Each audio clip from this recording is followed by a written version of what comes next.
यहाँ अमीरों के यहाँ, शहजादों के यहाँ साथ रही,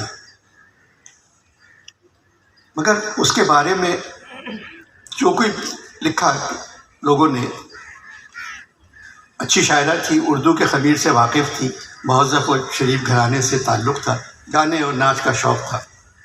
जिस किसी ने चंदा के बारे में लिखा उसे चंदा की हिस्ट्री से ज़्यादा चंदा की जोग्राफिया पर तवज्जो दी। फ़ारसी अरबी भी जानती थी, तारीख़ की किताबें और शायरी किताबें पढ़ती थी। घोड़े सवारी का भी शौक़ था, बहुत से नवाब उसको चाहते थे। फिर मुख्तलिफ़ नवाबों और राजाओं की मुलाजमत में रही, राजा राव संभा के साथ भी रही। उन्हीं की इनायत से चंदा का दीवान मरतब हुआ। कम उम्री में शायरी, गाना, नाचना शुरू कर दिया था। घर वालों ने मना किया, भाग गई और कहा मेरी मर्जी।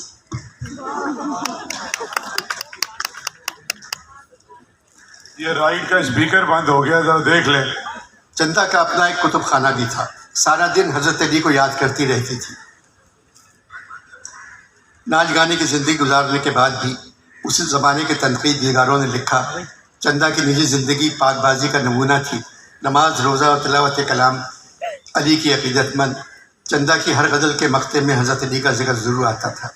माह रजब में जश्न हैदरी मनाती, 11 रबीउल अव्वल को अब्दुल क़ादिर जिलानी की न्याज भी एहतमाम से करती। हैदराबाद में जो भी बड़ा अदीब या शायर आता वो चंदा का मेहमान ज़रूर होता। उसको मालूम ही नहीं होता कि वो एक तवाइफ का मेहमान है।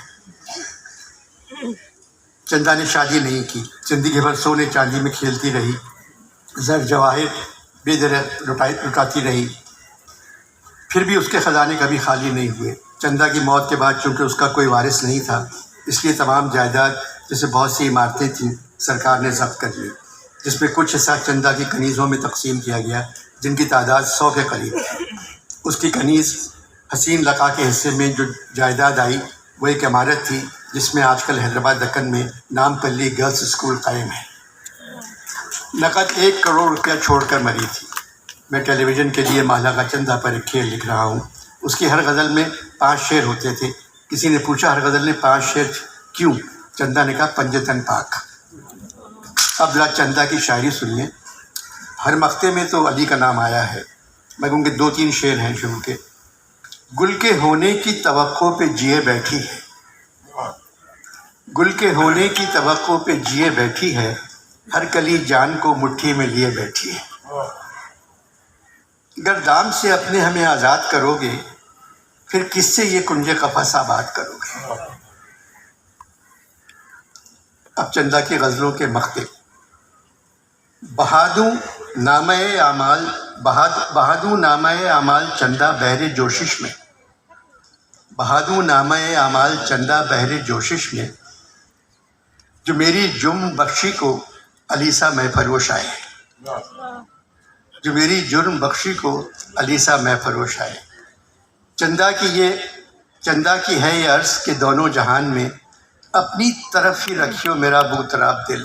थोड़ा सा प्लीज़ हिलो नहीं।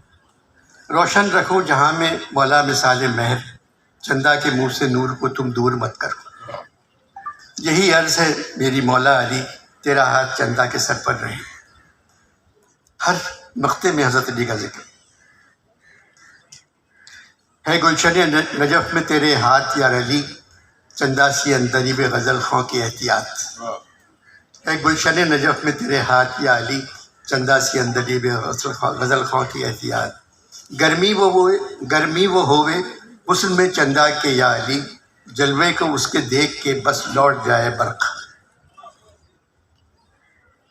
गंजे करम से बख्शिए मौला कुछ इस कदर, चंदा को हो न फिर किसी जरदार की तलाश। अनवर भाई कुछ सवाल लेंगे आप? 2-4 यहाँ से माइक है?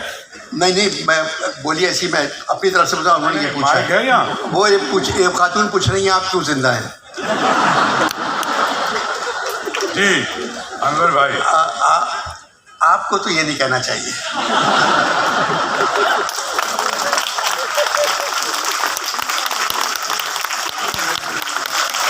अनवर भाई की नया आपका प्ले आ रहा है ईद के फौरन बाद 14.5 अगस्त, उसके बारे में कुछ बताएंगे? पहले मैंने लिखा 14.25 अगस्त, फिर लिखा 14.25 अगस्त। फिर 14 अगस्त क्यों नहीं लिखा अनवर भाई? मैं 75 साल से 14 अगस्त का इंतज़ार कर रहा हूँ। मैं अगर जिंदा रहा, मैं वादा करता हूँ कि जिस दिन 14 अगस्त आ गई, मैं 14 अगस्त पर लिखूँ। हम लोग आज़ाद तो हो गए थे, मगर हमने कदर नहीं की आज़ादी की।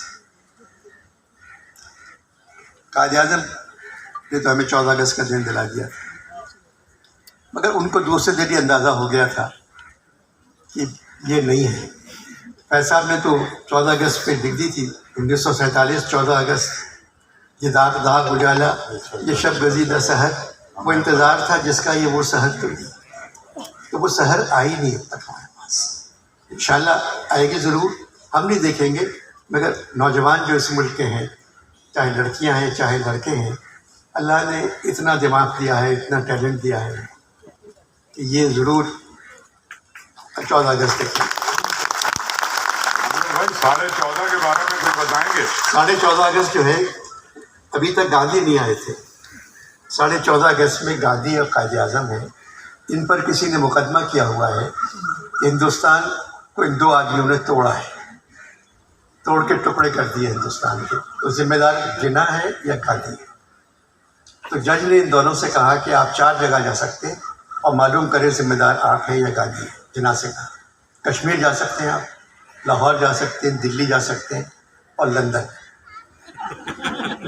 तो ये पहले जाते हैं कश्मीर, फिर लाहौर, फिर दिल्ली, और मुख्तलिफ बातें हैं, मगर और भी चीज़ें हैं इसमें, मगर बहुत ही स्ट्रॉन्ग प्ले है ये। क्योंकि लोग समझ रहे थे जब मैं लिख रहा हूँ तो गांधी को मैं बिल्कुल ही गिरा दूँगा। गांधी बहुत बड़ा लीडर था। तो जब आखिरी लाइन जो है प्ले की, वो सुनाता हूँ आपको। जब प्ले ख़त्म होता है, गांधी बैठे हुए लंदन में, गांधी कहते हैं ये लिखा किसने ड्रामा हमारे ऊपर? कहते हैं मैं कराची में है अनवर मकसूद, उसने लिखा है। कहते हैं एक शर्त लगाते हो? तो कायद कहते हैं क्या शर्त? कहते शर्त लगाओ वो पैदा हिंदुस्तान में हुआ होगा।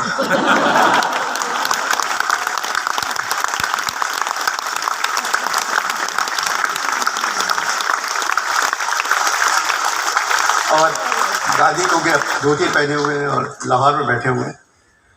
तो मीनार पाकिस्तान में मिलना था कायद को और गांधी को।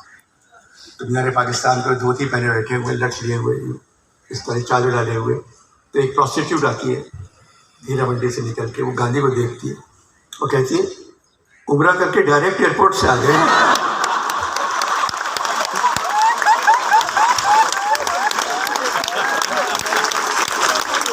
अनवर मकसूद साहब, आपका बहुत बहुत शुक्रिया।